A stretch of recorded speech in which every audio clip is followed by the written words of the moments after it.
నేనేం రియలైజ్ అవను కూడా. ఎందుకంటే ఇది అంతా హిపోక్రసీలో బతకడమేమో. ఎందుకంటే ఇది పచ్చి అబద్ధం. వీళ్ళు ముగ్గురు చెప్పింది పచ్చి అబద్ధము.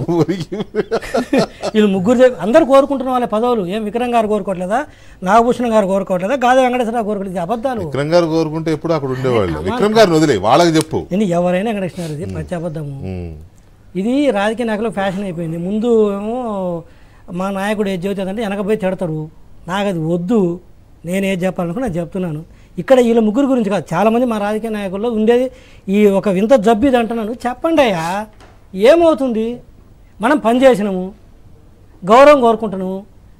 గౌరవం అంటే it is not in the form of money రూపంలో కాదు. అందులో మొహమాటం ఏముంది, ఇందులో ముసుగులో గుద్దులాటేముంది. ఇప్పుడు నేనేమిటి మా సార్తో నేను ఆయన ఏంటో నాకు తెలుసు. ఆయనకేంటంటే నేను జీవీ రెడ్డో లేకపోతే ఎక్సో ఒకళ్ళు కాదు, ఆయనకు 100 మంది ఉంటారు. బట్ ఆయన దృష్టికి వెళ్ళాలంటే కదా, ఆయన దృష్టికి వెళ్తే చెప్తే సార్ నిర్ణయం తీసుకుంటారు. నేను చెప్పాను ఇందాక కప్పర్తి అనే వ్యక్తిని ఆ సీఎం ఒలిగించి తీయకపోతే వెరీ సూన్ అతనికి కాదు సారుకు చెడ్డ పేరు వస్తుంది. నేను మళ్ళీ చెప్తున్నాను, సార్కి ఎందుకు చెడ్డ పేరు వస్తుందంటే సార్ కొన్ని నిర్ణయాలు తీసుకోలేడంటే ఆయనకు తెలియాలి కదా అంటాను నేను అనేది.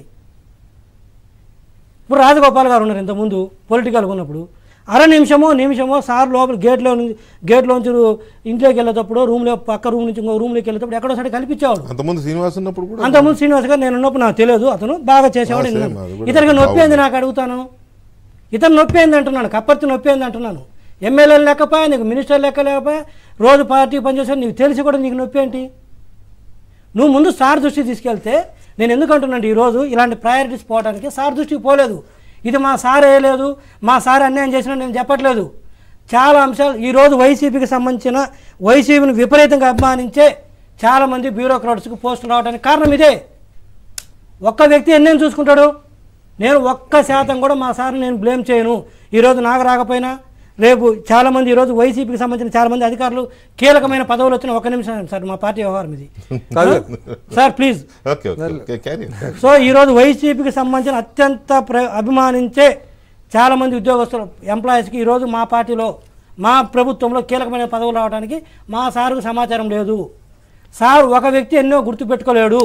ఇక్కడ ఇచ్చే ఇన్పుట్స్ ఎవరినంటే వాడిని పంపించేస్తే సార్కు బ్రీఫ్ చేస్తే నేను ఇది చేశాను సార్ అంటే సార్ నమ్ముతాడు. కొన్ని ఉంటాయి సార్ దగ్గర, అన్నీ ఉండవు కదా, అది ఇక్కడ ఫిల్టర్ అవుతుంది అంటాను.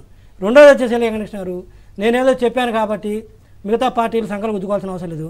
నేను ఉంటే టీడీపీలోనే ఉంటా, లేదా నా ప్రాక్టీస్ నేను చేసుకుంటా తప్పితే ఇంకొక పార్టీ వైపు మొహం కన్నెత్తి చూడటమో, లేకపోతే ఈడ బాగలేదు కాబట్టి ఆడబోయి తిట్టడము, ఆడ బాగలేదు కాబట్టి అది ఉండదు. నేను ఈ పార్టీలోకి వచ్చినప్పుడు నేను కావాలంటే బాలినేని శ్రీనివాసరెడ్డి గారిని ఫోన్ తీసుకోండి. ఇప్పుడు 2 రోజులు ముఖ్యమంత్రి గారు ఆ రోజు జగన్మోహన్ రెడ్డి గారు చెబితే జీవీ రెడ్డిని మన పార్టీ తీసుకురమ్మంటే 2 రోజులు మినిస్టర్ని అసైన్ చేస్తే 2 రోజులు నాకు ఫోన్ చేశాడు. నేను ఒకటే చెప్పాను, అన్న అవసరమైతే నేను టీడీపీకి వెళ్ళటమైనా మానుకుంటా, కానీ మీ పార్టీలోకి అయితే రాలేనన్నా. నాకు అధికార పార్టీలోకి వెళ్ళటం ఇష్టం ఉండదు. ఎప్పుడైనా ప్రతిపక్షంలో మనం పనిచేస్తేనే కష్టాలు ఉన్నప్పుడు పనిచేస్తే మనకు గుర్తింపు చేసినామన్న తృప్తి ఉంటుంది అని చెప్పేసి నేను ఆ రోజు వెళ్ళలేదు. సో నేనేమంటానంటే ఇక్కడే నేను మా పార్టీని దీన్ని వ్యతిరేకించడం కోసమే కాదు, ఎవరో ఒకరు చెప్పాలి కదా, ఎందుకు ఈ ముసుగులో గుద్దులాట అంటాను. ఇప్పుడు నాకు చాలా మెసేజ్లు వస్తున్నాయి, మేము చెప్పలేకపోతే నువ్వు చెప్తున్నాను, అది ఫ్యాక్ట్. అదే వీళ్ళు మళ్ళీ మీడియా ముందుకు చెప్పమంటే చెప్పరంటాను. మీరు చెప్పండి అయ్యా, తెలుసా సార్కి ఎలా తెలుస్తుంది? ఈ ముసుగులో గుద్దులాట్లు వద్దు. గాదా వెంకటేశ్వర